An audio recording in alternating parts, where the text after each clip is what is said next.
Hello everyone, welcome back to channel. So दोस्तों, आज मैं लेकर आ गया हूँ यूनिट 2 जो कि OSD की वन शॉट वीडियो होने वाली है। और इसके अंदर मैंने सारे 3 साल की PYQs भी सॉल्व करवा दिए हैं।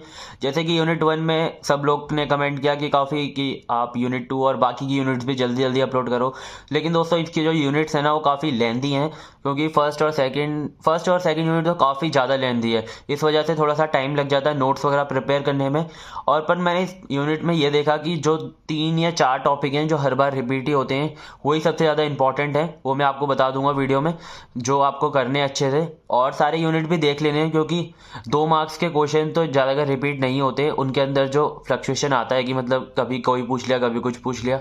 तो वीडियो को चलो स्टार्ट करते हैं। तो सबसे पहले हमारे पास ये टॉपिक्स हैं जो भी हम वीडियो के अंदर कवर करने वाले हैं। फर्स्ट हमारे पास हम देखेंगे टाइप्स ऑफ मॉडलिंग। तो देखो, ये जो पूरी यूनिट है ना 3 मॉडलिंग में डिवाइडेड है, स्ट्रक्चरल, बिहेवियर और आर्किटेक्चर। इन तीनों मॉडलिंग में डिवाइडेड है, ठीक है। फिर हमारा क्लास डायग्राम जो कि 2022 और 23 में आया था 10 मार्क्स में। ऑब्जेक्ट डायग्राम, इन दोनों में डिफरेंस भी आ जाता है। कोलेब्रेशन डायग्राम जो कि हमारा पिछले 2 साल आ चुका है, 2022-23 और 2020-21 में 10 मार्क्स में आता है। कोलेब्रेशन डायग्राम सबसे इंपॉर्टेंट डायग्राम है इसके अंदर।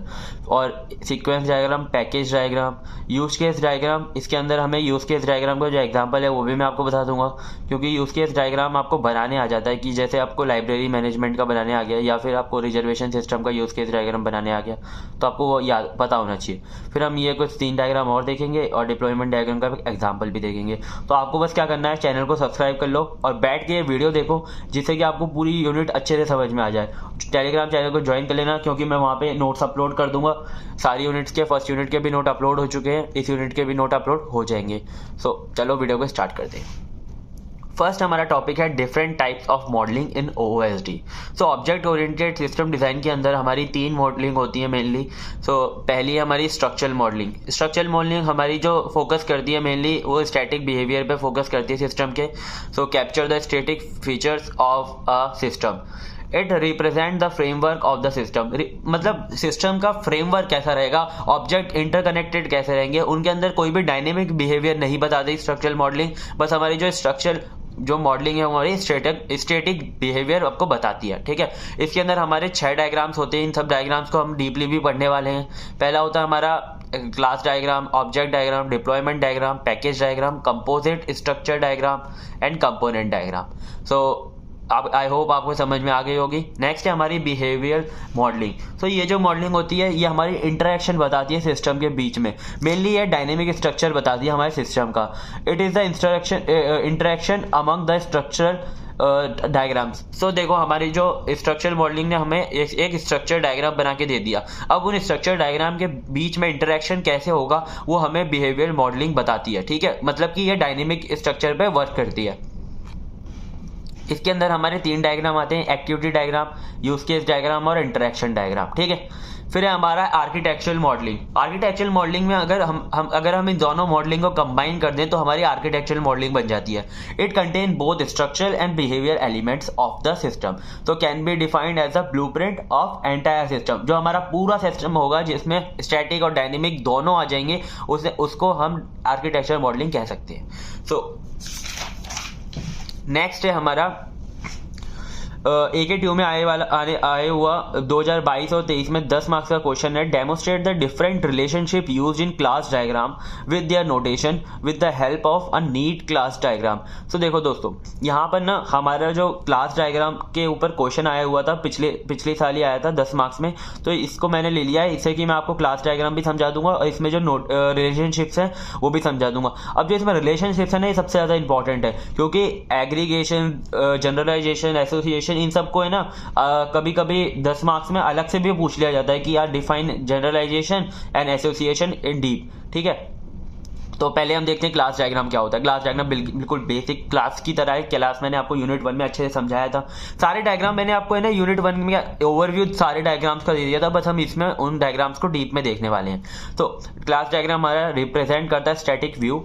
It is not only used for visualizing, describing and documenting different aspects of a system, but also for constructing executable code of the software application. तो क्लास के अंदर हम क्या करते हैं, क्लासेस को डिफाइन करते हैं और वो हमारा एक कोड ही तो होता है, उससे वो एक एग्जीक्यूटेबल कोड होता है जो कि हम सिस्टम सॉफ्टवेयर को एप्लीकेशन में मतलब एग्जीक्यूट कर सकते हैं उस कोड को। फिर ये हमारा सैम्पल एक क्लास डायग्राम मैंने बना रखा है कि कैसे बनता है। ऐसे एक हमारा रेक्टेंगल होता है, उसके अंदर एक यहाँ पर क्लास का नेम आता है और यहाँ पर हमारे क्लास के एट्रीब्यूट आते हैं और यहाँ पर हमारे ऑपरेशंस आते हैं। ये तो आपको आता ही होगा। तो देखो यहाँ पे मैंने क्लास डायग्राम ऐसे बना रखा है 1 to many का। तो यहाँ पे एक कस्टमर है, एक कस्टमर हमारे बहुत सारे ऑर्डर दे सकता है, प्लेस कर सकता है। तो इसके अंदर मैंने 1 और n लिख रखा है, यानी 1 to many हमारा ये जो है कनेक्शन हो रहा है। इन सब रिलेशनशिप को मैं आपको बताऊंगा। सो रिलेशनशिप्स इन क्लास डायग्राम, ये बहुत इंपॉर्टेंट है। इन सब के मैं आपको नोटेशन अच्छे से याद रखने, इसके जो डायग्राम्स होते हैं उन्हें अच्छे से याद रखने। सारे डायग्राम के मैं नोटेशन बताऊंगा। अगर आपको लग रहा है ना कि हम याद नहीं कर पाएंगे, तो आपको बस क्या करना है ना, इन्हें एक एक बार जो नोटेशन है इन्हें अच्छे से एक बार बना लेना कॉपी में, साथ ही साथ बना के चलो जैसे जैसे मैं आपको बताता जा रहा हूँ। So relationships in class diagram, classes are interrelated to each other in specific way. First है हमारा एसोसिएशन। एसोसिएशन क्या होता है, बहुत ईजी है। लॉजिकल कनेक्शन होता है और या रिलेशनशिप होता है दो क्लास के बीच में। अगर किसी भी दो क्लास के बीच में कोई भी कनेक्शन है, कोई भी लॉजिकल कनेक्शन है, तो उसे बस हम सॉलिड एक लाइन से कनेक्ट कर देंगे। जैसे कि हमारे पैसेंजर और एयरप्लेन के अंदर कनेक्शन है एक, कि पैसेंजर एयरप्लेन में बैठते हैं या फिर उसके अंदर जो हमारी टिकट होती है एयरप्लेन की वो बुक होती है, तो एक लॉजिकल कनेक्शन है। तो हमने इन दोनों को कनेक्ट कर रखा है, ठीक है। एसोसिएशन समझ में आ गया। फिर हमारा डायरेक्टेड एसोसिएशन। डायरेक्टेड बस हमारा रिलेशन वो दिखाता है, डायरेक्शन दिखाता है रिलेशनशिप की। तो जैसे कि एयरप्लेन और हमारा इससे कनेक्टेड है पैसेंजर से। पहले हम एक एयरप्लेन बनाएंगे, फिर ही तो हम पैसेंजर उसके अंदर बैठेंगे। पहले एक एयरप्लेन की वो बनेगी क्लास, फिर उससे जो नीचे क्लास होगी वो पैसेंजर की होगी, ठीक है। तो इससे हम ये देख सकते हैं ये डायरेक्शन पैसेंजर की तरफ जा रही है, ठीक है। आई होप आपको ये समझ में आ रहा होगा। सो नेक्स्ट है हमारा मल्टीप्लिसिटी। ये क्या करती है, ये 1 to n मतलब उसको दिखाती है रिलेशन को। सो देखो, airplane contain 0 to many passenger. Airplane के अंदर हम मतलब 0 से लेकर बहुत सारे पैसेंजर को रख सकते हैं। तो मतलब कि जैसे आप ये देख सकते हो एयरप्लेन से हमारे कितने सारे पैसेंजर कनेक्ट है। हम ऐसे यहाँ पे लिख सकते हैं 0 to मल्टीप्लाई, मतलब कि यहाँ पे हम कोई भी नंबर लिख सकते हैं जितने भी पैसेंजर कनेक्टेड हैं, या फिर हम डायरेक्ट उतनी लाइंस बना सकते हैं पैसेंजर्स के लिए। आई होप आपको समझ में आ गया, ठीक है। तो नेक्स्ट है हमारा एग्रीगेशन। यहाँ तक आ गया समझ में। एग्रीगेशन क्या होता है, ये refer to a formation of a particular class as a result of one class being build as a collection. So देखो यहाँ पे बिल्ड आएगा। सो देखो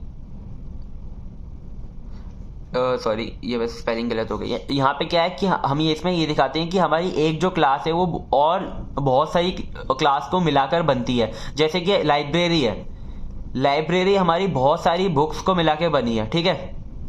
लाइब्रेरी के अंदर बुक्स ही नहीं होगी तो लाइब्रेरी किस काम की, ठीक है ना। तो लाइब्रेरी के अंदर मेन क्या है, बुक्स, और बहुत सारी बुक्स को मिला के हम क्या बोल सकते हैं, लाइब्रेरी। सो इसके अंदर ऐसा मार्क होता है, अगर बहुत सारी क्लासेस को मिला के अगर कोई क्लास बन रही है तो उसे कहते हैं क्या, एग्रीगेशन। और उस रिलेशनशिप को ऐसे यहाँ पे डायमंड, जो लास्ट में जो क्लास हमारी बहुत सारी क्लासेस को मिलके बनती है, बिल्ट होती है, उसकी तरफ हम डायमंड को शो करते हैं और ऐसे सॉलिड लाइन, ठीक है। आई होप आपको समझ में आ रहा है। नेक्स्ट है हमारा इनहेरिटेंस और जनरलाइजेशन। बिल्कुल सिंपल है, इनहेरिटेंस की तरह ही है जैसे कि हमने पहले यूनिट में पढ़ा था। इनहेरिटेंस क्या होता है कि पेरेंट क्लास से अगर कोई चाइल्ड क्लास कुछ प्रॉपर्टीज को इनहेरिट करती है तो उसे हम इनहेरिटेंस कहते हैं। तो यहाँ पे मैं आपको समझाता हूँ। Refer to a type of relationship where in one associated class is a child of another by virtue of assuming some functionalities of parent class। So मैं आपको एग्जांपल से समझाता हूँ इसे। एक हमारे पास बैंक अकाउंट है, ठीक है। अब बैंक अकाउंट का ही तो टाइप है फिक्स्ड अकाउंट। अब फिक्स्ड अकाउंट के अंदर हमारी बैंक अकाउंट की तो सारी प्रॉपर्टीज होंगी क्योंकि वो बैंक अकाउंट है। तो ये क्या है हमारी, ये एक हमारी पेरेंट्स क्लास हो गई और ये हमारी एक चिल्ड्रन क्लास हो गई। तो ये ऐसे सॉलिड लाइन एंड एरो इससे रिप्रेजेंट किया जाता है। सो नेक्स्ट है हमारा रियलाइजेशन। रियलाइजेशन को कैसे करते हैं, डिनोट्स, ये सारे ने इनको सबको मैं पहले यूनिट में भी समझा चुका हूँ, बस यहाँ पे मैं इनके नोटेशन वगैरह भी बता रहा हूँ। Denote the implementation of the defined in one class to another.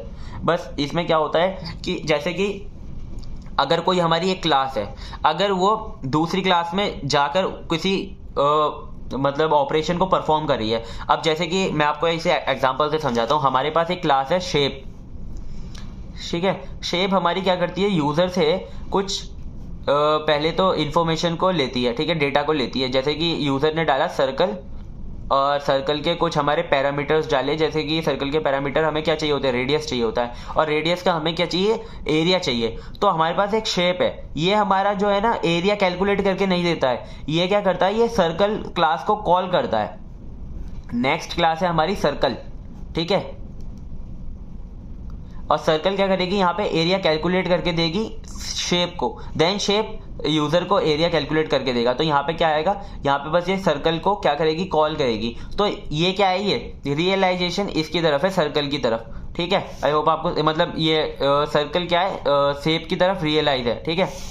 तो इसको कैसे नोटेशन करते हैं, ये डॉटेड लाइन है और यहाँ पे एरो बनाते हैं। Denote the implementation of the defined in one class by another. So देखो उसका जो इम्प्लीमेंटेशन है वो दूसरी क्लास से हो रहा है, तो हम इसे क्या कहते हैं, रियलाइजेशन। तो देखो रियलाइजेशन, जनरलाइजेशन और एग्रीगेशन, ये हमारे कभी कभी क्या होता है ना, ये इन तीनों को मतलब ग्रुप बनाएंगे और उससे पूछ लेंगे 10 नंबर में। तो देखो ऐसे ही 2021 और 22 में क्वेश्चन आया था, जनरलाइजेशन, एग्रीगेशन और एसोसिएशन, इन तीनों को है ना डिफाइन करना था। तो देखो तीनों आपको समझ में आ गए होंगे अच्छे से। जनरलाइजेशन को ही हम इनहेरिटेंस कहते हैं, तो मैंने यहाँ पे ऐसे स्लैश करके लिख दिया है। अगर जनरलाइजेशन आए तो आप इनहेरिटेंस को समझाया ना, और एग्रीगेशन और नेक्स्ट क्या, एसोसिएशन। तो एसोसिएशन आता है ना, तो आप डायरेक्टेड एसोसिएशन भी समझा कर आना, क्योंकि ये इसी का पार्ट है। नेक्स्ट पे मूव करते हैं। तो क्लास डायग्राम हमारा हो गया है। क्लास डायग्राम के अंदर सारे जितने भी हमारे ये जो थे रिलेशनशिप्स, ये मैंने आपको समझा दिया क्लास डायग्राम होता क्या है, और एक एग्जैक्ट एग्जांपल ये भी समझा दिया है। तो नेक्स्ट है हमारा ऑब्जेक्ट डायग्राम। ऑब्जेक्ट डायग्राम पिछले किसी साल में पूछा नहीं गया है, इसके लिए मैंने बस थोड़ा सा रिफाइन कर दिया। जो भी डायग्राम पिछले इतने ज़्यादा पूछे नहीं गए हैं ना, और ज़्यादा इंपॉर्टेंट नहीं है, बस मैंने उन्हें वीडियो में कवर कर लिया, उनके नोटेशन, पर्पस और उनकी डेफिनेशन बता दिया, ठीक है। उन्हें ज़्यादा डीपली एक्सप्लेन नहीं किया है। तो आप ये मत बोलना कि डायग्राम्स को और डीपली एक्सप्लेन करो। अब देखो आप ज़्यादा टाइम वेस्ट करोगे ना, तो आपकी जो इंपॉर्टेंट चीज़ है ना वो रह जाएंगी। तो आप पहले किस पे फोकस करो, इंपॉर्टेंट चीज़ पे फोकस करो।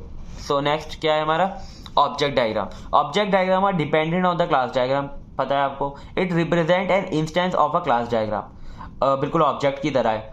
Notation of an object diagram, notation कैसा होता है, बस यहाँ पर है ना एक हमारा ब्लॉक होता है, ब्लॉक के अंदर यहाँ पर हम ऑब्जेक्ट का नाम लिखते हैं और यहाँ पे ऑब्जेक्ट के एट्रीब्यूट्स लिखते हैं। ऐसे हमारा नोटेशन हो गया।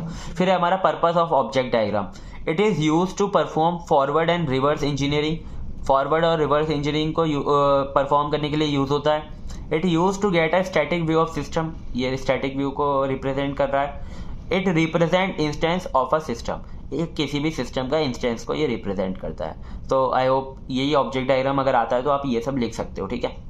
फिर हमारा AKTU 2022, 23 और 20 और 21 यानी कि पिछले 2 साल में आ चुका है क्वेश्चन कोलैबोरेशन डायग्राम, काफ़ी ज़्यादा इंपॉर्टेंट है। इस यूनिट से अगर आपको लग रहा है ना कि एक ही टॉपिक करना है, तो आप ये टॉपिक जरूर करके जाना। 10 मार्क्स तो हमेशा पक्के ही हैं, ठीक है। अब मैं आपको इसे इतने अच्छे से समझाऊंगा कि आराम से समझ में आ जाएगा। जो भी चीज़ बोलूंगा उसे बस लिख कर आ जाना, ठीक है।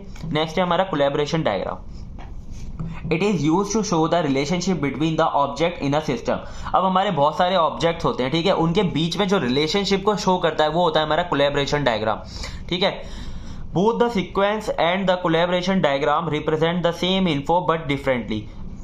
सीक्वेंस डायग्राम और कोलैबोरेशन डायग्राम बिल्कुल सिमिलर ही होते हैं, और सिमिलर इन्फॉर्मेशन को ही वो रिप्रेजेंट कर रहे होते हैं, लेकिन डिफरेंट वे में, ठीक है। The collaboration diagram which is known as a communication diagram, ये कम्युनिकेशन डायग्राम के से भी जाना जाता है। Portrays architecture in the system of the object, हमारे ऑब्जेक्ट्स के और ऑब्जेक्ट्स का जो आर्किटेक्चर है उसे कोलैबोरेशन डायग्राम शो करता है। So notation of object collaboration diagram, ये बहुत इंपॉर्टेंट है। बस 4 नोटेशन है, इसे अच्छे से देख लो। ऑब्जेक्ट क्या होता है हमारा, object symbol with name and class underlined separate by a colon. So देखो ऑब्जेक्ट के अंदर हम एक, पहले तो ऑब्जेक्ट सिंबल, ये हमारा ऑब्जेक्ट सिंबल होता है, उसके अंदर हम ऑब्जेक्ट का नाम और क्लास का नाम विथ अंडरलाइन, ठीक है, वो हम ऐसे लिखते हैं ऑब्जेक्ट्स को। फिर आता है हमारा एक एक्टर। एक्टर कौन होता है, जो कि मेन रोल, जो कि स्टार्ट करता है इंटरेक्शन को, ठीक है, जो स्टार्टिंग पॉइंट होगा वो हमारा एक्टर होगा। अब लिंक क्या होता है, लिंक मतलब कि दो ऑब्जेक्ट के बीच में हम कोई भी, जैसे कि हमने एसोसिएशन देखा था ना, लॉजिकल कोई भी कनेक्शन हो, वो हमारा लिंक होता है, जो कि हमारा सॉलिड लाइन से रिप्रेजेंट होता है। मैसेज, नेक्स्ट हमारा मैसेज है। It is a communication between 2 object दो ऑब्जेक्ट के बीच में क्या कम्युनिकेशन हो रहा है वो हमारा मैसेज बताता है। The message are send from the sender to the receiver, ठीक है। तो नेक्स्ट है हमारा component of collaboration diagram. So देखो कंपोनेंट कौन कौन से होते हैं। ये हमारा एक्टर, ठीक है। एक्टर को ऐसे हम रेक्टेंगल बॉक्स में विथ ये बॉर्डर जो रेडियस होता है बॉर्डर का ये थोड़ा कम रखना है, ठीक है। और ये हो गया एक्टर। फिर हमारा ये लिंक। सो देखो लिंक के अंदर कोई भी एरो नहीं है, बस डायरेक्ट कनेक्टेड है, कोई भी अगर लॉजिकल कनेक्शन है तो।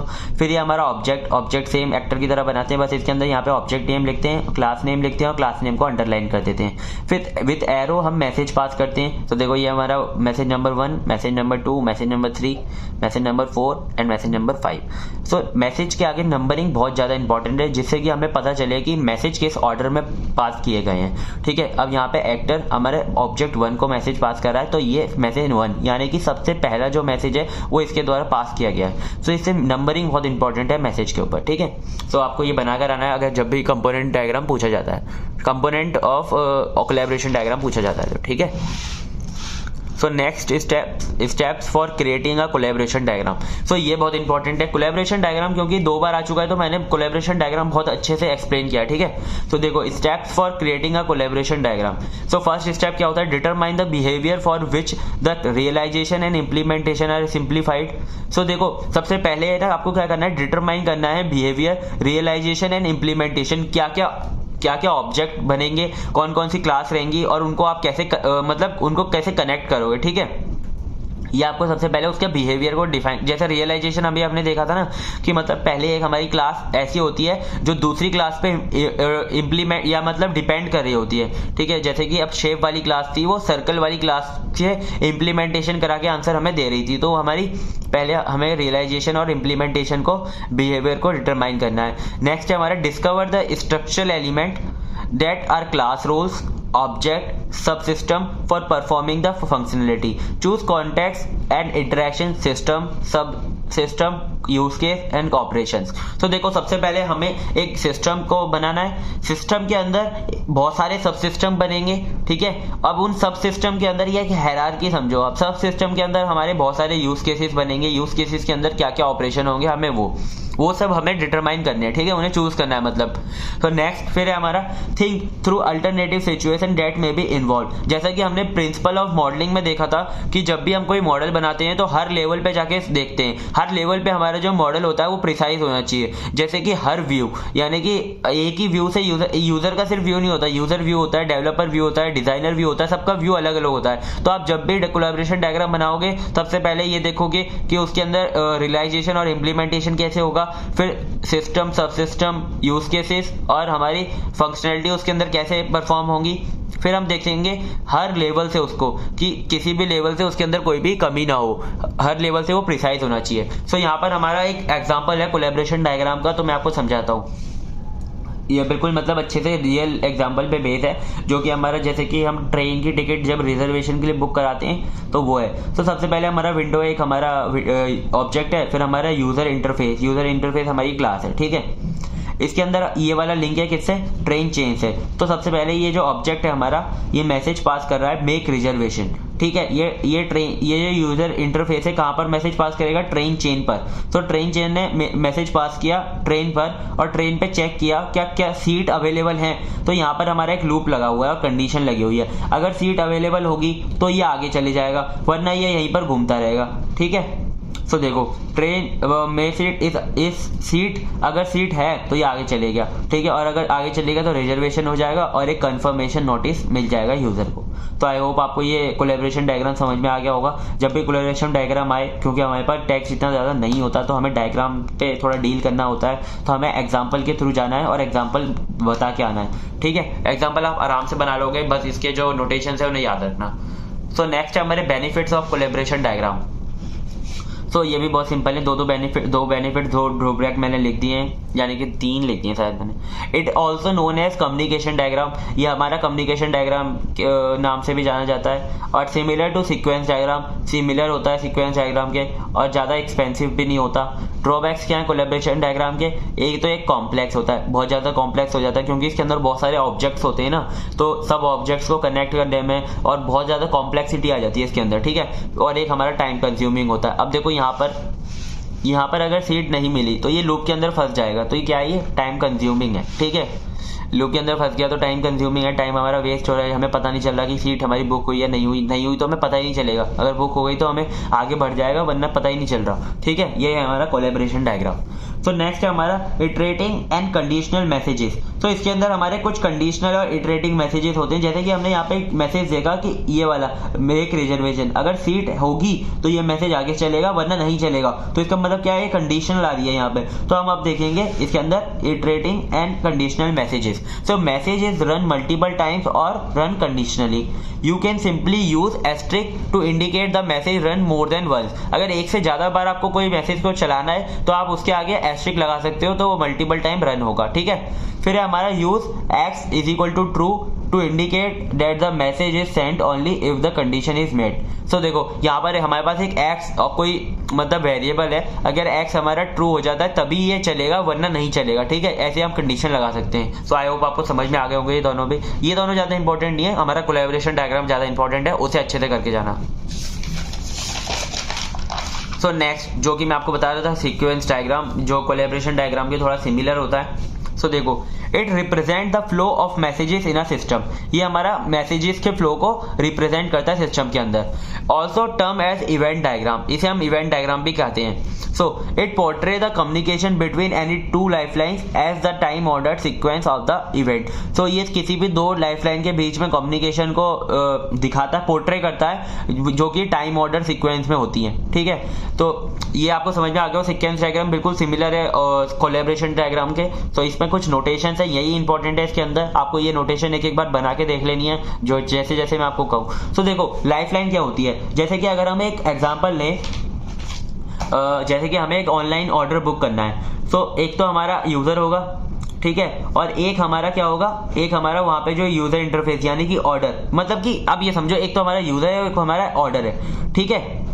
सो यूजर और ऑर्डर ये दोनों हमारी क्या बन गई, लाइफलाइन बन गई, ठीक है। तो इसके नीचे हम यहाँ पे बनाते हैं कि कितनी देर एक्शन चला, ठीक है, ऐसे ऐसे डॉटेड से बनाते हैं। और इन दोनों के बीच में हम कम्युनिकेशन को एस्टैब्लिश कराएंगे, और जो कि यहाँ पे मैं आपको बता दूंगा। पहले मैंने आपको ऐसे ओवरव्यू दे दिया कि लाइफलाइन हमारी ये होती है, ठीक है। जो भी हमारी मेन एंटिटी होती है उसके अंदर वो डायग्राम के अंदर वो हमारी वो होती है लाइफलाइन, ठीक है। उसे हम ऐसे रिप्रेजेंट करते हैं एक बॉक्स के थ्रू और डॉटेड। फिर आता है हमारा एक एक्टर। एक्टर हमारी एंटिटी होती है, जो कि जैसे कि यूजर जो इन्वॉक करेगा, ठीक है, वो हमारी होती है एंटिटी एक्टर। ये भी मैं पहले आपको समझा चुका हूँ, ठीक है। सो मैं आपको बता देता हूँ, एक्टर ऐसे रिप्रेजेंट करते हैं, ऐसे सर्कल, देन ऐसे मतलब कर देना, ठीक है। फिर हमारा एक्टिवेशन, कितनी देर के लिए, कितने टाइम पीरियड के लिए हमारा जो एक्शन है वो यूजर ने या लाइफलाइन ने लिया। देखो time period in which an operation is perform by an element. किसी भी एलिमेंट के थ्रू कोई भी ऑपरेशन कितने टाइम के लिए चला, उसे हम एक्टिवेशन के थ्रू बताते हैं। तो देखो एक्टिवेशन हम ऐसे रिप्रेजेंट करते हैं एक छोटे से रेक्टेंगल के थ्रू, ठीक है।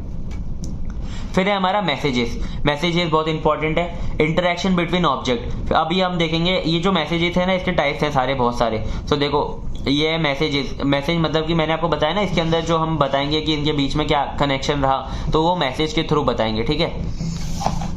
सो अब हम देखेंगे टाइप्स ऑफ मैसेजेस इसके अंदर सीक्वेंस डायग्राम के अंदर। तो पहला आता है हमारा कॉल मैसेज, जो कि हमारी मतलब एक एंटिटी दूसरे एंटिटी को कॉल करेगी कोई मैसेज। तो देखो कॉल मैसेज हम ऐसे सॉलिड एरो से रिप्रेजेंट करते हैं। फिर आता है हमारा रिटर्न मैसेज, जो कि हमारा रिप्लाई आएगा, वो हमारा डॉटेड एरो से रिप्रेजेंट होता है दो एंटिटी के, दो लाइफलाइन के बीच में, ठीक है। ये हमारा एक्टिवेशन है। फिर आता है हमारा सेल्फ मैसेज, अगर हम खुद को ही मैसेज कर रहे हैं तो वो हमारा ऐसे लूप की तरह बनता है, ठीक है, लूप एरो बनता है हमारा अपने ऊपर ही। फिर आता है हमारा डिलीट मैसेज, अगर मैसेज डिलीट हो गया है तो देखो जाएगा ऐसे और यहाँ पे क्रॉस लगा देना, तो हमारा डिलीट मैसेज आता है। ऐसे होता है हमारे, मतलब इन सब के ना नोटेशन बहुत याद रखना इंपॉर्टेंट है, ठीक है। फिर हमारा ड्यूरेशन मैसेज, जो कि हमारे कुछ टाइम के लिए भेजा गया या फिर हमने ऐसे उसे मतलब कोड या फिर कर रखा है कि जिससे कि वो थोड़ी टाइम में पहुंचे। जैसे कि हमने कोई मैसेज भेजा, वो हम चाहते हैं कि वो सिर्फ 12 बजे ही पहुंचे। तो जैसे कि हम जितने बजे भेज रहे मैसेज और 12 बजे तक के बीच का जो वो है टाइम है, उसे हम वहाँ पे मेंशन कर देंगे ड्यूरेशन के अंदर, तो वो उतनी देर में ही मैसेज वहाँ पे पहुंचेगा, ठीक है। तो देखो यहाँ पे हमारा एक एक्टिवेशन है, यहाँ पे हमारा एक एक्टिवेशन है। तो ये सामने सामने नहीं है, बिल्कुल तुरंत मैसेज नहीं पहुंचा, इतना टाइम लगा उसे मैसेज पहुंचने में, ठीक है, इतना टाइम लगा उसे मैसेज को पहुंचने में। ये हमारा ड्यूरेशन मैसेज होता है। सो नेक्स्ट है हमारा नोटेशन के अंदर नोट्स। नोट्स मैंने आपको पहले बता दिए, रिमार्क्स होते हैं, अटैचिंग रिमार्क टू एलिमेंट, कोई भी एलिमेंट के अगर बीच में अगर हम रिमार्क लिखना चाहें कोई भी तो हम लिख सकते हैं, जैसे डॉग ईयर लाइक स्ट्रक्चर में बॉक्स बना के बीच में नोट लिख सकते हैं। आई होप आपको समझ में आ गया होगा। सीक्वेंस डायग्राम आता है ना, बस आप इतना लिखाना, ठीक है। नेक्स्ट है हमारा पैकेज डायग्राम। ये भी मतलब इतना इंपॉर्टेंट नहीं है क्योंकि पिछले साल ये आया नहीं है पैकेज डायग्राम और सीक्वेंस डायग्राम, तो मैं आपको बस ओवरव्यू दे रहा हूँ इनके और नोटेशन बता दे रहा हूँ, जिससे कि अगर आता भी है तो आप लिख के आ सको, ठीक है। जो मेनली फोकस मेरा रहेगा वो PYQs पे रहेगा, ठीक है। Package diagram is a kind of structural diagram, ये हमारा स्ट्रक्चरल डायग्राम होता है, यानी कि मतलब static, shows the arrangement and organization of model elements in middle to the large project। so देखो ये हमारा क्या बताता है, अरेंजमेंट और ऑर्गेनाइजेशन बनाता है मॉडल के अंदर, ठीक है। तो मैंने यहाँ पे सारे नोटेशन इसके दे रखे हैं विद एग्जांपल, एक एक सब मैं अच्छे से समझाऊंगा आपको। तो देखो पहले हमारा एक जावा फोल्डर है, ठीक है, बहुत बड़ा फोल्डर है जावा, उसके अंदर एक यूटिल है, उसके अंदर एक डेट है, डेट, ठीक है।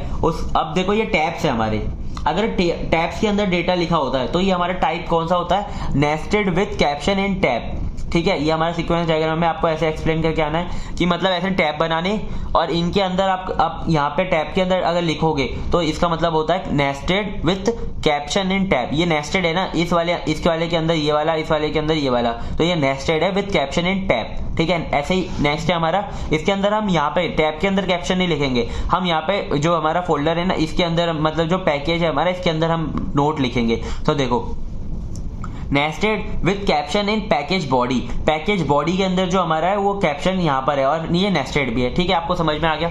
नेक्स्ट है हमारा फुल्ली क्वालिफाइड, इसके अंदर हम क्या करते हैं, ये सिंटैक्स का यूज करते हैं, जावा कॉलन यूटिल कॉलन डेट। इसका मतलब है जावा के अंदर एक यूटिल फाइल है, यूटिल फाइल के अंदर हमारा एक डेट है, ठीक है। आई होप आपको समझ में आ गया होगा, बिल्कुल इजी है। अब इसके अंदर हमारी दो डिपेंडेंसी होती हैं, ठीक है, इंपोर्ट और एक्सेस।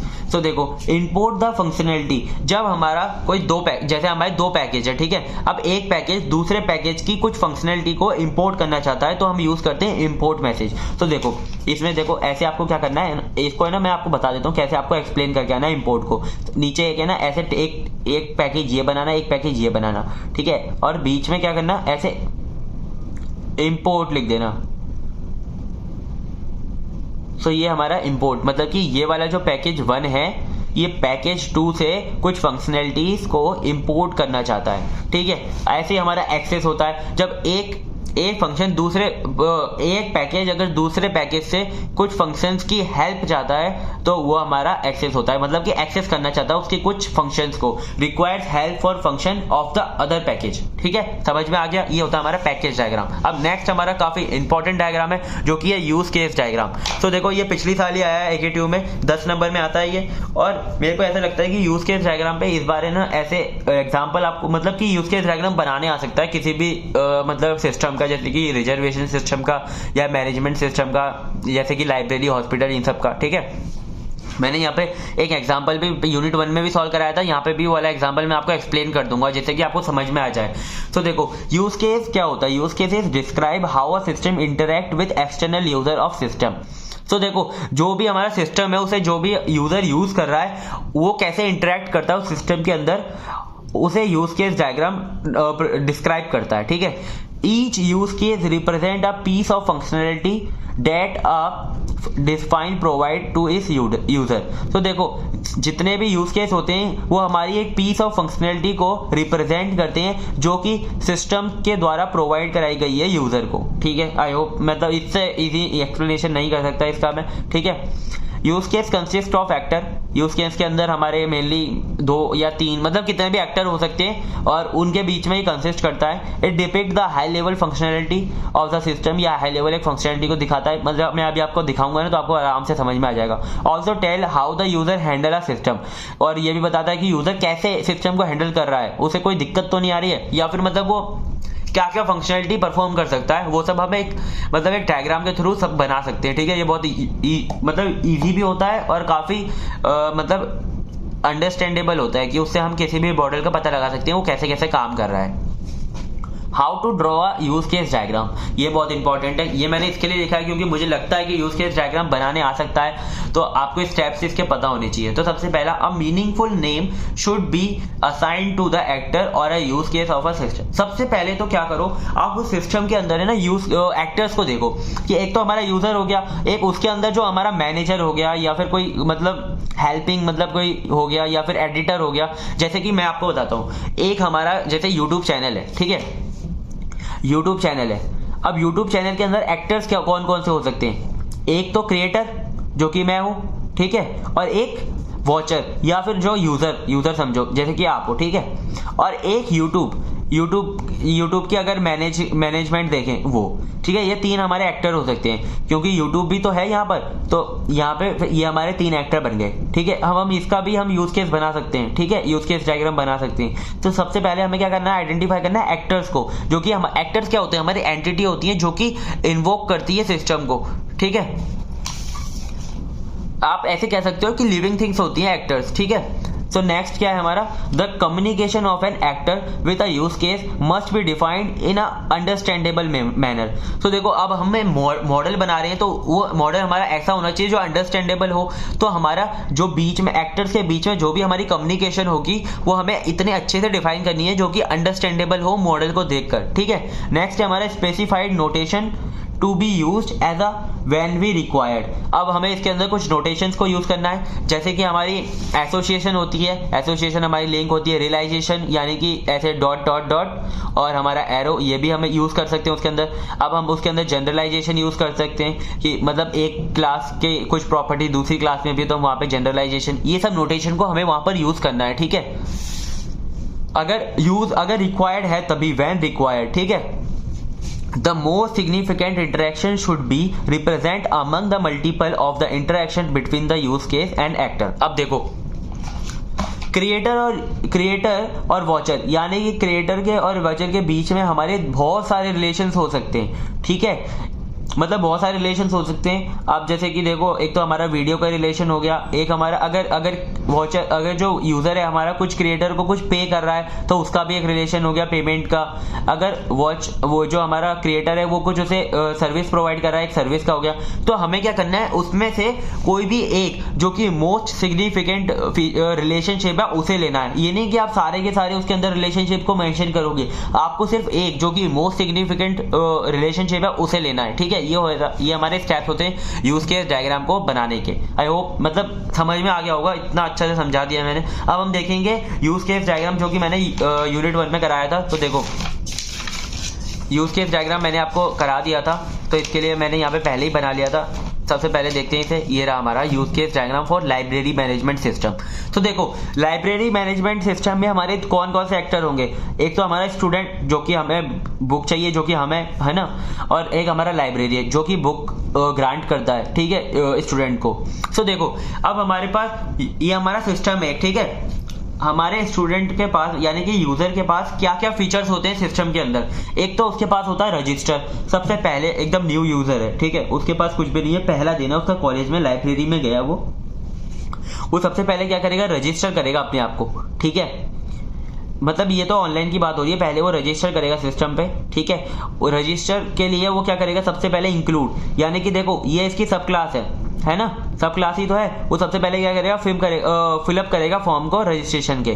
फिर उसे क्या होगा, एक हमें लाइब्रेरी कार्ड आईडी मिल जाएगी, ठीक है। अब ये मिल गई, ये इसके 2 बन गई। ऐसे ओवल में हम जो भी हमारे उसके यूज केसेस है, मतलब कि जो भी वो फंक्शनलिटी कर रहा है उसे हम लिख कर आएंगे, ठीक है, ऐसे लिखना है। ये इंक्लूड वगैरह नहीं लिखोगे चलेगा, कोई दिक्कत नहीं है, बस यहाँ पे ये लिंक है और यहाँ पे अगर सब क्लास है तो एरो से डिनोट करना है उसे, ठीक है। फिर नेक्स्ट है हमारा लॉगिन। अगर वो रजिस्ट्रेशन कर लेता है, उसे एक आईडी मिल गई लाइब्रेरी की, तो वो लॉगिन कर सकता है हर बार। तो देखो, लॉगिन हमारा दोनों के लिए होगा, लाइब्रेरियन के लिए भी होगा, स्टूडेंट के लिए भी होगा। अगर लाइब्रेरियन होगा तो उसके पास जो अपना आईडी और पासवर्ड होगा उससे वो लॉगिन करेगा, उसके पास एडमिन पैनल आ जाएगा, और जो हमारा स्टूडेंट होगा वो लॉगिन करेगा तो उसे एक यूजर पैनल मिल जाएगा। फिर हमारे पास आएगा सर्च बुक, उसे सर्च करनी है बुक, ठीक है, सर्च बुक कर सकता है, ये हमारा फीचर है सिस्टम का। फिर पे फाइन, अगर फाइन है तो वो ये मैंने ना काफी मतलब सिंपली वे में बना रखा है। अगर आप चाहो और डीपली बनाना तो भी आप बना सकते हो, लेकिन इतना सफिशिएंट है, ठीक है। पे अगर फाइन है तो वो पे कर सकता है। अगर कोई फीडबैक है तो वो भी वो फीडबैक दे सकता है। कैसे? फीडबैक फॉर्म के थ्रू, ठीक है। ये तो सारी बात हो गई हमारी स्टूडेंट की, ठीक है। अब आती है लाइब्रेरियन का। तो लाइब्रेरियन के साइड से क्या होगा? सबसे पहले वो अपडेट कर सकता है बुक के रिकॉर्ड को। किसके थ्रू? बुक की आईडी, रिकॉर्ड आईडी के थ्रू कर सकता है, ठीक है। फिर हमारे नोटिफिकेशन दे सकता है किसी भी यूजर को। फिर हमारा टोटल सेल स्टैटिक्स देख सकता है कि कितनी बुक कब सेल हुई है या कितनी बुक किसके अलॉटेड हैं, ठीक है। तो आई होप आपको ये समझ में आ गया होगा। तो चलो मूव करते हैं नेक्स्ट है हमारा एक्टिविटी डायग्राम। ये भी इतना इंपॉर्टेंट नहीं है, बस मैं आपको बता देता हूँ। इसके जो नोटेशन है वो ज़्यादा इंपॉर्टेंट है, क्योंकि ये स्टेट मशीन डायग्राम के अंदर भी इसके नोटेशन सेम ही होते हैं। तो आप अगर एक बार नोटेशन देख लोगे तो आराम से समझ में आ जाएगा। It is use to demonstrate the flow of control within their system. बिल्कुल फ्लो चार्ट की तरह है, ठीक है। ये क्या करता है? ये फ्लो को बताता है, मतलब डेमोस्ट्रेट करता है सिस्टम के फ्लो को, ठीक है। It is use term as a object oriented flow chart. मतलब बिल्कुल वही ऑब्जेक्ट ओरिएंटेड फ्लो चार्ट, जैसे कि हम फ्लो चार्ट बनाते हैं ना, उसकी तरह है। तो देखो इसके नोटेशन भी बिल्कुल उसी की तरह है। सबसे पहले हम देखेंगे इसके नोटेशन। पहला होता है इनिशियल स्टेट, जो कि हमारा स्टार्ट होता है, जिससे हम स्टार्ट करते हैं। तो हमारा ऐसे बनता है सॉलिड सर्कल से, ठीक है। नेक्स्ट है हमारा एक्शन बॉक्स, जिसके अंदर हमें कोई भी एक्शन अगर परफॉर्म कर रहा है हम इसके अंदर लिख सकते हैं। It represent the set of action that are be performed, ठीक है। ये हमारा एक्शन बॉक्स हो गया। नेक्स्ट है हमारा डिसीजन बॉक्स। डिसीजन बॉक्स के अंदर हम कोई भी कंडीशन लगा सकते हैं। It make sure that the object flow follow will the only one path, कोई भी एक ही पाथ को फॉलो करे हमारा जो सिस्टम है। तो देखो यहाँ पे जो डायमंड होता है ना, इसे हम शो करते हैं डिसीजन बॉक्स को। अगर आपने प्रोग्रामिंग करी है बहुत इजी है। तो देखो डायमंड बॉक्स से ही तो करते हैं हर जगह, फ्लो चार्ट को भी डायमंड बॉक्स ही करते हैं। बस इसमें क्या अलग है? एक तो ये स्टार्टिंग और एक एंड, ठीक है। अब फाइनल स्टेट को हम किससे करते हैं रिप्रेजेंट? एक हमारे पास सर्कल होता है और सर्कल के अंदर एक सॉलिड सर्कल होता है, ठीक है। एक तो पहले हम बनाएंगे सिंपल सर्कल, उसके अंदर एक सॉलिड सर्कल। तो ऐसे हम फाइनल स्टेट को रिप्रेजेंट करते हैं। तो आपको ये याद रखना है, ठीक है। नेक्स्ट है हमारा state machine diagram. State machine diagram हमारा दो तरह के होता है। एक होता है बिहेवियर स्टेट मशीन, एक होता है प्रोटोकॉल स्टेट मशीन। बिहेवियर क्या करता है? It record the behaviour of an object with in the system. जो भी ऑब्जेक्ट का बिहेवियर है सिस्टम के अंदर, बिहेवियर स्टेट मशीन उसे रिकॉर्ड करता है, ठीक है। अब प्रोटोकॉल स्टेट मशीन क्या करता है? It capture the behaviour of the protocol. Protocol के बिहेवियर को कैप्चर करता है। ये तो हमारा ऑब्जेक्ट के बिहेवियर को कैप्चर करता है, ये हमारा प्रोटोकॉल के बिहेवियर। प्रोटोकॉल क्या होते हैं? सेट ऑफ रूल्स, ठीक है, उसे कैप्चर करता है। The protocol state machine depict the change in the state of the protocol. अगर कोई प्रोटोकॉल के अंदर चेंजेस हो रहे हैं या फिर कोई अपडेशन हो रहे हैं, वो उसे रिकॉर्ड करता रहेगा, ठीक है। फिर आएगा हमारे नोटेशन सेम एज एक्टिविटी। तो हमारे जो नोटेशन होते हैं बिल्कुल सेम होते हैं एक्टिविटी डायग्राम से। बस इसमें क्या होता है? एक्शन बॉक्स की जगह हमारा एक स्टेट बॉक्स आ जाता है। इसके अंदर हम स्टेट्स को लिखते हैं, ठीक है। तो अभी हम देखेंगे टाइप्स ऑफ स्टेट। बिल्कुल मतलब कि देखो ये वाला, ये और ये तीनों तो सेम ही रहेंगे। बस एक हमारा एक्शन बॉक्स की जगह क्या आ जाएगा? स्टेट बॉक्स आ जाएगा, जिसके अंदर हम स्टेट मेंशन करेंगे। तो बिल्कुल सेम ही है, ठीक है। ये याद रखना अच्छे से। फिर है हमारा टाइप्स ऑफ स्टेट। पहला होता है हमारा सिंपल स्टेट, उसके अंदर हम सिंगल स्टेट होता है, यानी कि एक ही स्टेट होता है उसके अंदर। फिर आता है हमारा कंपोजिट स्टेट। अगर हम एक से ज्यादा किसी स्टेट को मिक्स कर देते हैं तो वो होता है हमारा कंपोजिट स्टेट। स्टेट पता है ना क्या होते हैं? जैसे कि रिक्वेस्ट, ग्रांट या वेटिंग, ये हमारे स्टेट होते हैं, ठीक है। अगर कोई ऑब्जेक्ट किसी दूसरे ऑब्जेक्ट को ये स्टेट प्रोवाइड कर रहा है और उसके अंदर अगर सिंगल स्टेट, यानी कि सिर्फ एक ही रिक्वेस्ट अप्रूव मतलब भेज रहा है, जैसे कि हमारे पास एक स्टेट है वेटिंग, एक स्टेट आ रहा है हमारे पास वेटिंग, वो सिंगल स्टेट है वेटिंग, ठीक है। तो वो क्या हुआ? हमारा सिंपल हो गया। अब एक हमारा स्टेट है, उसके अंदर एक और स्टेट है, जैसे कि अब वेटिंग है एंड वो क्या कर रहा है? उसके अंदर एक ग्रांट भी कर रहा है, ठीक है, किसी दूसरे स्टेट को। तो वो नेस्टेड है, तो वो क्या होता है? हमारा कंपोजिट स्टेट, यानी कि एक से ज्यादा। अब हमारा सब मशीन स्टेट। इसके अंदर क्या होता है? हम किसी स्टेट को अगर बार बार यूज करें तो हम सब मशीन स्टेट के अंदर हम यूज कर सकते हैं, ठीक है। ये हमारे 3 स्टेट होते हैं, ये थोड़े इंपॉर्टेंट है। 2 नंबर में पूछ लेते हैं types of state in state machine diagram. और ये जैसे बिहेवियर स्टेट मशीन डायग्राम और प्रोटोकॉल, ये भी अलग अलग पूछे जा सकते हैं, जैसे कि 2 नंबर में दोनों को पूछ लेंगे। What do you mean by behaviour state machine, what do you mean by protocol state machine. तो आपको याद रखना है, ठीक है। फिर है हमारा इवेंट्स एंड सिग्नल्स। तो देखो ये भी इंपॉर्टेंट है, ये हमारा मतलब सिलेबस में था पिछले साल, तो कोई आया नहीं है, तो इस वजह से मैं इतना इसे वेटेज नहीं देता। मतलब इवेंट्स और ये मैंने समझा दी क्योंकि सिलेबस में था, इंपॉर्टेंट है। Events, it is something that happen and can trigger a state, is transition in a state machine. तो देखो कोई भी हमारे पास बहुत सारे, मतलब कि कोई हमारे पास ऑब्जेक्ट है, उसके ना कुछ इवेंट्स होंगे, ठीक है। अब जैसे कि मैंने एग्जांपल ले रखा है, हमारे पास एक ऑब्जेक्ट है डोर, ठीक है। अब डोर की क्या फंक्शनैलिटी होगी, या तो वो बंद होगा या खुलेगा, ठीक है, यही तो होगी डोर की मेन फंक्शनैलिटी। तो वो हमारे क्या होते हैं, वो हमारे इवेंट्स होते हैं उसके, ओपन और क्लोज, तो वो हमारे क्या हो गए, इवेंट हो गए। अब है नेक्स्ट हमारा सिग्नल। सिग्नल क्या होता है, it is a type of event that represent N asynchronous communication between object, inter object communication. अगर दो ऑब्जेक्ट बीच में कोई सिग्नल प्रोवाइड कर रहे हैं तो वो हमारा क्या होता है, वो हमारा होता है सिग्नल्स, मतलब सिग्नल्स होता है। तो वो असिंक्रोनस कम्युनिकेशन होती है। जैसे कि हमारे पास दो ऑब्जेक्ट है, एक ऑब्जेक्ट ऐसा है जो कि हमारा टेम्परेचर मेजर करता है, और एक ऑब्जेक्ट हमारे पास ऐसा है जो कि जैसे कि वाटर टैप या फिर जो भी हमारे पास कोई ऐसा फायर एक्सटेंशन है जो कि उसे यूज करके फायर को सॉल्व करने के लिए यूज होता है, ठीक है। तो देखो एक ऑब्जेक्ट हमारा जो टेम्परेचर को मेजर करता है, अगर आग वाग लग गई तो एक ऑब्जेक्ट ने क्या किया, उसे टेम्परेचर अगर हाई हुआ तो सिग्नल दूसरे ऑब्जेक्ट को भेजा, तो बीच में क्या है, सिग्नल जा रहा है एक ऑब्जेक्ट से दूसरे ऑब्जेक्ट के थ्रू, ठीक है, एक ऑब्जेक्ट से दूसरे ऑब्जेक्ट के लिए एक सिग्नल जा रहा है। तो ये क्या होता है, हमारे सिग्नल्स होते हैं कि इसने सिग्नल भेजा हाई टेम्परेचर, तो वो अपना वर्क करेगा एज पर देयर सिग्नल, ठीक है। तो यही हमारे सिंपल सिग्नल्स होते हैं, इनको आप अच्छे से समझा के आ जाना अगर आता है तो, विद एग्जांपल, ठीक है। तो नेक्स्ट है हमारा डिप्लॉयमेंट डायग्राम, और ये हमारा लास्ट टॉपिक है इसका, डिप्लॉयमेंट डायग्राम।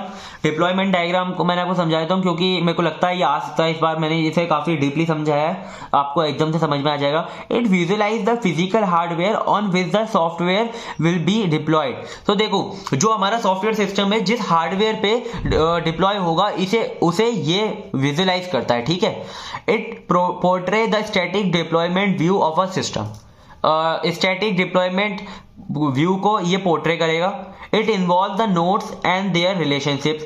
ये जितने भी हमारे नोड्स मतलब पता है क्या, नोड्स मतलब कि जो हमारी फिजिकल एंटिटीज होंगी, जो हमारे मतलब जो भी फिजिकल एंटिटीज वगैरह होंगी, उन सबको कनेक्ट करने का जो काम है, उनके बीच में क्या क्या रिलेशनशिप्स होंगी, वो सब हमारा दिखा देगा ये डिप्लॉयमेंट डायग्राम, ठीक है। It depict it what manner a software interact with hardware to perform its execution।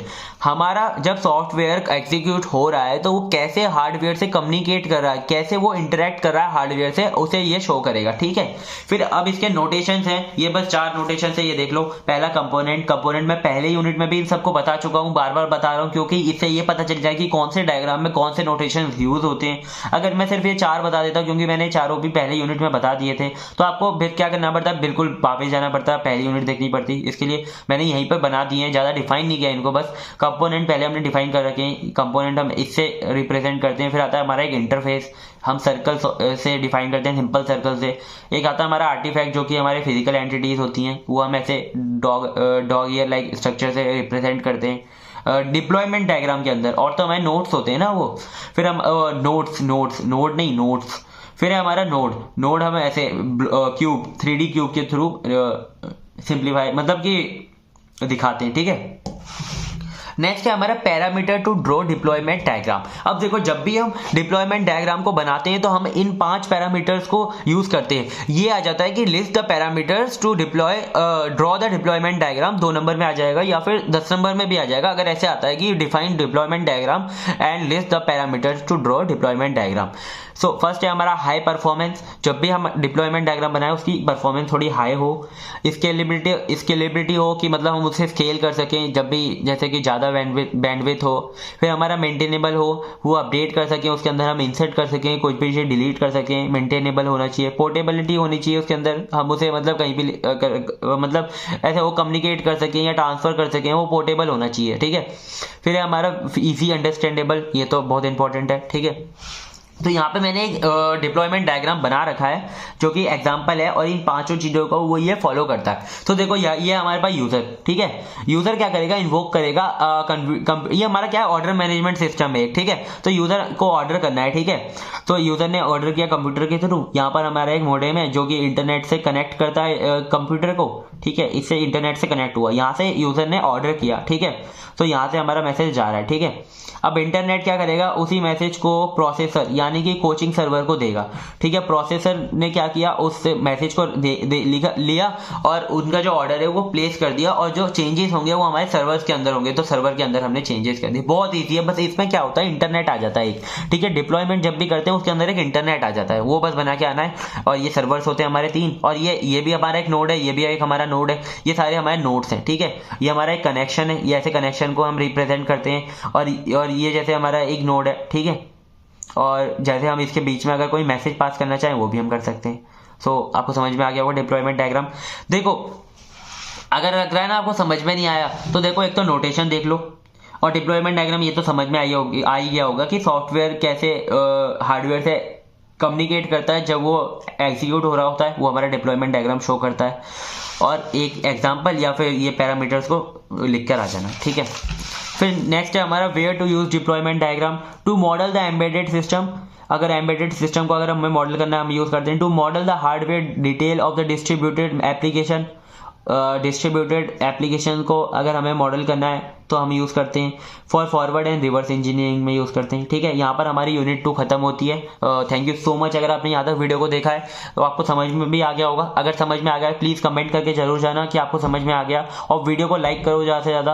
अब देखो हम 4000 के काफ़ी करीब हैं सब्स के, तो आपको क्या करना है, चैनल को सब्सक्राइब जरूर करना है, और टेलीग्राम चैनल को ज्वाइन कर लो। अगर आपको नोट्स चाहिए फ्री में OSD के सारी यूनिट्स के तो वहाँ पर आपको मिल जाएंगे। और सब्सक्राइब करो चैनल को, वो बहुत इंपॉर्टेंट है क्योंकि 4K बस चाहिए। मैं तो जानता हूँ कि OSD की प्लेलिस्ट से तो आराम से 4K तो हो ही जाए, मेरे को लगता है हो जाएंगे, ठीक है। बस हमारे 3.8 के हैं, कुछ 200 या 150 सब्सक्राइबर चाहिए, आराम से हो जाने चाहिए, ठीक है। सो बस हेल्प करो, सपोर्ट करो, और वीडियोस को देखो। आगे वीडियोस और आएंगी, जो भी एग्जाम होंगे सबकी मैं वीडियोस प्रोवाइड करा दूंगा, जिनके भी मेरे पेपर है। थोड़ा सा टाइम लगता है वीडियो बनने में, अगर थोड़ा सा टाइम लग रहा है तो आप ज़्यादा हड़बड़ी मत बचाओ। और आगे जो 4th और 5th यूनिट है ना उसमें थोड़ी C++ है, थोड़ा जाके इंटरनेट पे C++ का ओवरव्यू लो, उससे थोड़ा फेमिलियर हो, कि जिससे आपको जब मैं समझाऊँ C++ के बारे में 4th और 5th यूनिट में तो आपको अच्छे से समझ में आए, ठीक है।